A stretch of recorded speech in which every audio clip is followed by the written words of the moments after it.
Welcome again, English learners, to another English lesson on connected speech. In today's lesson, we will talk about a connected speech type called gemination.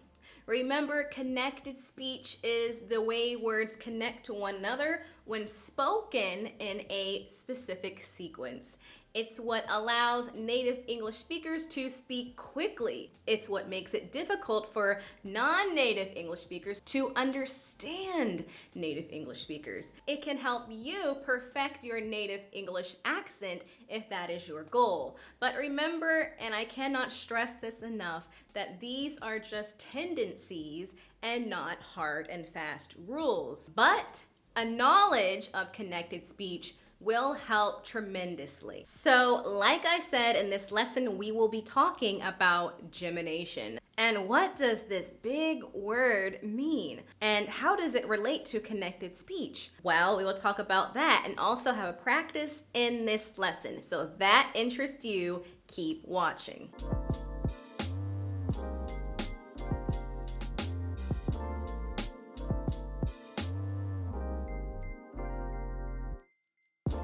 In connected speech, gemination occurs when one word ends in the same consonant sound that begins the next word. This results in consonant lengthening, which is basically saying the consonant for a little bit longer. So they are twin consonant sounds. There are two types of gemination.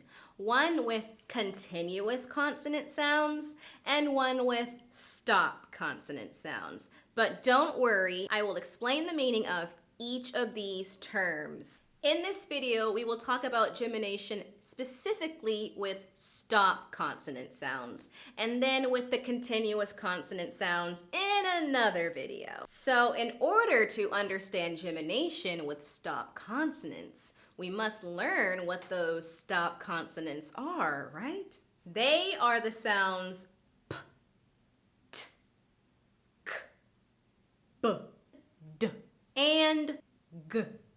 So stop consonants, such as the ones I just said, have two parts. The actual stop part and then the plosive part. It kind of sounds like explode. So the stop part occurs at the beginning of the stop consonant, and it is when we restrict or stop the flow of air leaving our mouth.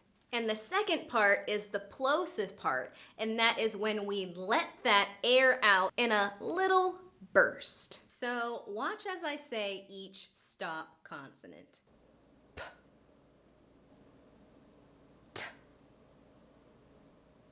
k, b, d, g. Because of that little plosion of air, we also call stop consonants plosive consonants. So try saying these stop consonants on your own, and then you'll realize that you restrict or stop that flow of air before letting out that short burst. Like seriously, stop the video and practice these stop consonants. It'll help with our practice of gemination later in this video. So now that we know what stop consonants are and their two parts, let's see how stop consonants behave in connected speech, specifically gemination. When one word ends in a stop consonant and the next word begins with that same stop consonant, we don't say both consonants individually. We say that consonant sound just once, but we hold that stop part for a little bit longer than usual before we let out that plosive or let out that short burst of air I was talking about. Okay, so I'm gonna give you an example. Let's look at this phrase, bag girl. Bag girl. Notice I did not say bag girl. I said bag girl. Bag girl. I held the stop part of the g sound for longer than usual before I let out the plosive. Bag girl. Bag girl. Let's look at another example in a sentence. Wanna go on a boat tour? I'll repeat. Wanna go on a boat tour? Notice I did not say, wanna go on a boat tour? Right? Pronouncing that sound twice. I did not do that. I said, wanna go on a boat tour? So I held the stop part of the t sound a little bit longer than usual before letting out that plosive, right? That is because we have one word that ends in the t sound and the next word begins with that same t sound. So I did not pronounce the t twice. I just pronounced it once, but held that stop part a little bit longer before letting out my plosive. So it became boat tour, boat tour. You try saying it. Pretty good. Okay, so let's do one more example before I give you a little practice. I was just having a really bad day. I was just having a really bad day. Notice we have bad and then we have day. So one word ends in the d sound and the next word begins with the d sound. But I did not say bad day. I said bad day. I held that stop part on the d sound a little bit longer before letting out the plosive. Bad day. Bad day.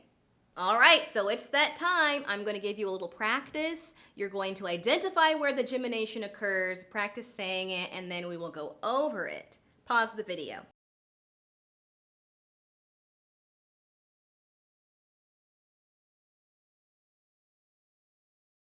So first we have, I don't really like my track coach. I don't really like my track coach. All right, so we know that the gemination occurs with the words track and coach because track ends in the k sound and then coach begins with that k sound. So we do not say track coach. We say track coach. Hold that stop part before letting out that plosive. All right, moving along. I'm drinking pop presently. I'm drinking pop presently.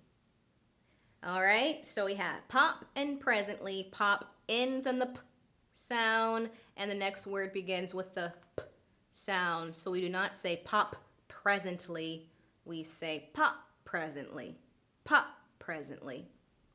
And lastly, I bought tickets to the concert this morning. I bought tickets to the concert this morning. All right, one word, bought, ends in that t sound, and the next word begins with the t sound, tickets. So we do not say bought tickets. We say bought tickets. Bought tickets.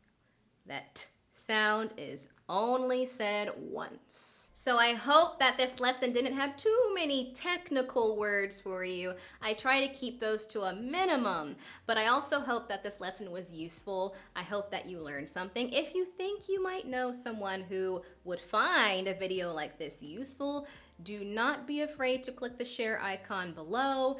Give me a thumbs up if you enjoyed this lesson, and until next time, English learners.